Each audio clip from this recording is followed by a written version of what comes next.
اللہ کی عبادت میں ابھی اللہ ولی الذین آمنوا کے مرحلے میں ہوں. اللہ کی عبادت میں جو لوگ سست ہوتے ہیں نا، اس کی 4 وجوہات ہیں. دیکھیے، جب تک بیماری دور نہیں ہوگی، جب تک کہ بیماری کا سبب ہم تلاش نہ کریں. بیماری کا سبب ڈھونڈ لیجئے، خود بخود بیماری ختم ہو جائے گی. میں بیماری کا علاج جب ممکن ہے میرے لیے کہ جب میں اس کی علت کو ڈھونڈوں کہ یہ بیماری آئی کہاں سے آئی، اس کی جڑ کاٹ دوں، خود بخود بیماری ختم ہو جائے گی. اللہ کی عبادت میں سستی کے 4 موٹے سبب ہیں. وہ سبب ختم کر دیجئے، خود بخود معاشرہ عبد الہی ہو جائے گا، بندہ پروردگار ہو جائے گا. معاشرہ عبدیت کے کہہ لیجئے کہ میدان میں آ جائے گا. سب سے پہلا سبب، تھک تو نہیں رہے، سب سے پہلا سبب جو اللہ کی عبادت میں کمی کوتاہی کا ہے، وہ عزیزان گرامی والدین کی بے توجہی ہے. والدین کی بے توجہی ہے. اب چینی زبان سب سیکھ رہے ہیں نا، سی پیک. اس کا مطلب ہے کہ دنیا کی خاطر میں کچھ کر سکتا ہوں، مگر مجھے نماز نہیں پڑھنی آتی، تجوید نہیں ہے میری، مجھے سورہ الحمد صحیح نہیں پڑھنی آتی. جس کا قبر میں مجھ سے پوچھا جائے گا اس کے بارے میں توجہ نہیں کر رہا، مگر میں چینی زبان سیکھ رہا ہوں اس لیے کہ 4 پیسے ملیں گے. والدین کی بے توجہی ہے. والدین نہیں خیال کر رہے.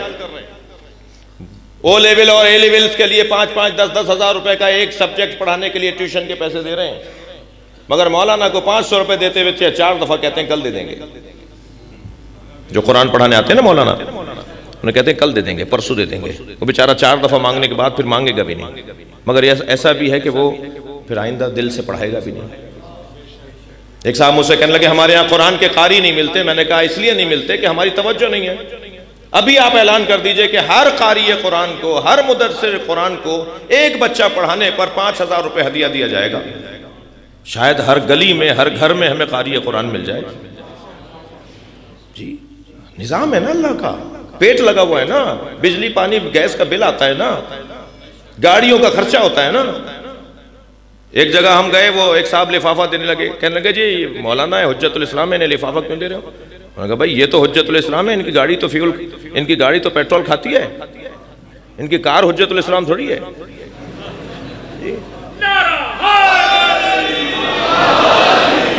قرآن پڑھانے والوں کا حال دیکھ لیجئے آپ، بیچارے ملیں گے کیوں ملیں گے وہ جب ان کو ہم کچھ دے نہیں رہے. والدین کی بے توجہی ہے. عزیز تو کچھ تلخ باتیں اگر لگ رہی ہوں تو مجھے کچھ دیر کو معاف کر دیجئے گا. والدین کی بے توجہی ہے.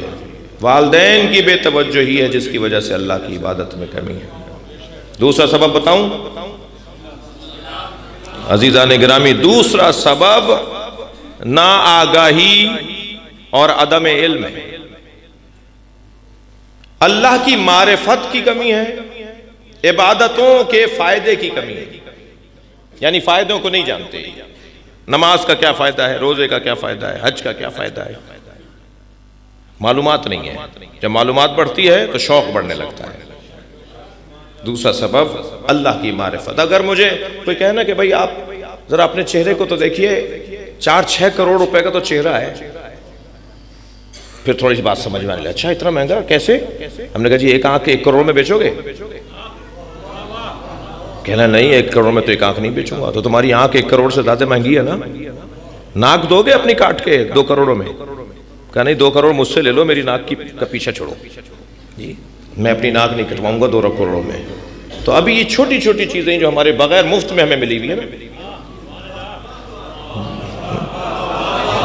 جو بغیر کسی عوض کے اللہ نے ہمیں دے دی، یہ اتنے سے چہرے پہ 8-10 کروڑ روپے کی چیزیں لگی ہوئی ہیں. تھوڑا سا غور کریں. ایک اگر میری پلکیں ہیں، میرے بھاؤں کے بال اگر ختم ہو جائیں اور ایک رہ جائے، میں لاکھوں روپے خرچ کر دوں گا کسی طرح یہاں بال آ جائے جو مفت میں آئے ہوئے ہیں. جی ایسا ہی ہے یا نہیں؟ تھوڑا گردن ہلائیے نا. کتنا میں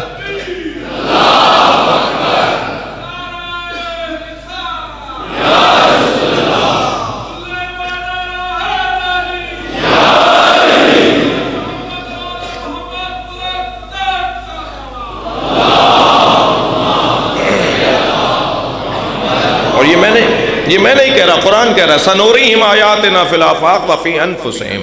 تم اپنے اوپر غور کرو ہم نے تمہیں کیا کیا دیا ہوا ہے.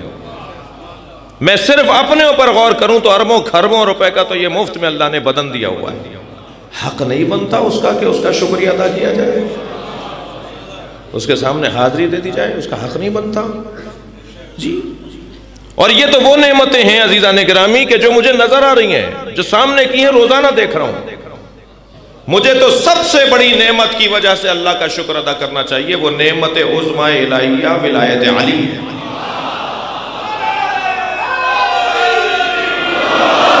یا اللہ میں تیری بارگاہ میں اس لیے حاضر ہوا ہوں کہ میرے دل میں علی بستا ہے. نعمت عظمہ پروردگار. وقفوہم انہم مسئولون, روکو انہیں, ان سے سوال کریں گے, ان سے سوال ہونا ہے. ثم لتسألن یومئذ عن النعیم, پھر اس کے بعد سب سے بڑی نعمت کے بارے میں سوال ہوگا.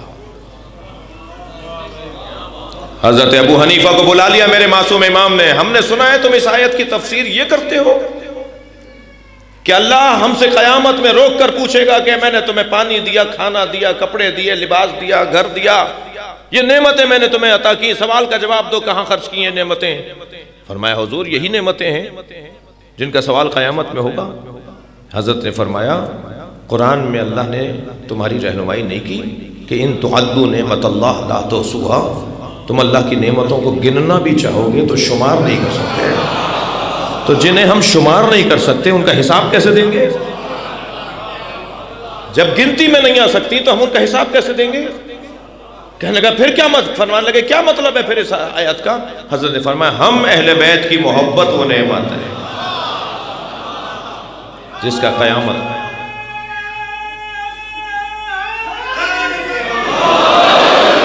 جس کا قیامت میں سوال ہوگا. ہم نے تمہیں محبت اہل بیت دی, یہ سب سے بڑی نعمت ہے.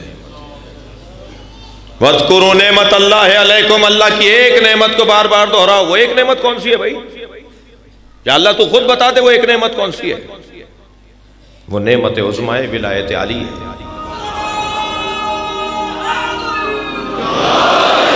علی, علی کا نام, علی کا ذکر بار بار کرو, اس نعمت کو دہراتے رہو. عزیزان گرامی خبردار یہ بات نہ کریں بار بار کہ بار بار علی علی کرنے سے, ہر بار علی علی کرنے سے کیا مل رہا ہے. نہیں عزیزو, جنہیں مل رہا ہے انہیں پتہ ہے, جنہیں نہیں مل رہا وہ گلہ کر رہے ہیں. الحمدللہ الحمدللہ مولا علی کا ذکر ہمیں بہتر انسان بنا رہا ہے. میں بات کر چکا ہوں, کرتا ہوں مختلف زاویوں سے, مختلف پہلوؤں سے. مولا علی کا ذکر ہمیں اچھا انسان بنا رہا ہے. جو علی سے وابستہ قبیلہ ہے نا, ان کی تصویر دوسروں سے اچھی ہے, ان کا چہرہ دوسروں سے بہت اچھا ہے. دنیا آج اس بات کو مان رہی ہے کہ ان کا چہرہ دوسروں سے بہت اچھا ہے. 56 اسلامی ممالک میں ایک ہی ملک تو ہے جہاں علی و ولی اللہ کی آواز آتی ہے, سرکاری سطح پر, ریاستی بنیادوں پر. آپ دیکھیے ساری دنیا کے مسلمانوں میں اچھا چہرہ انہی کا ہے.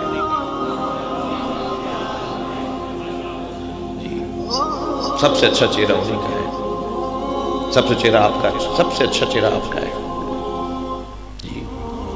ہماری تو چال بتا رہی ہوتی ہے کہ علی کا چاہنے والا جا رہا ہے, ہمارا حلیہ بتا رہا ہوتا ہے اہل بیت سے وابستہ ہے, ہمارا رویہ بتا رہا ہوتا ہے ہم اہل بیت سے جڑے ہوئے ہیں. مجھے اس ملنگ سے تو ویسے ہی بہت پیار ہے جو گلی کوچوں میں مولا کا نام لیتا ہے. جی الحمدللہ الحمدللہ. آج بھی پاکستان کی سطح پر, عالمی سطح پر اگر آپ وزن کریں گے نا کہ کون زیادہ بہتر مسلمان ہے, الحمدللہ اہل بیت سے جڑے ہوئے لوگ زیادہ بہتر مسلمان ہیں. اور آج یہ ہمارا یعنی غیر شیعہ برادری جو ہے وہ بھی اس بات کو مان رہی ہے. لوگ اس بات کو مانتے ہیں.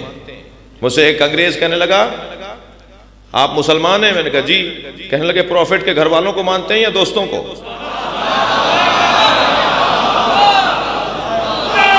جی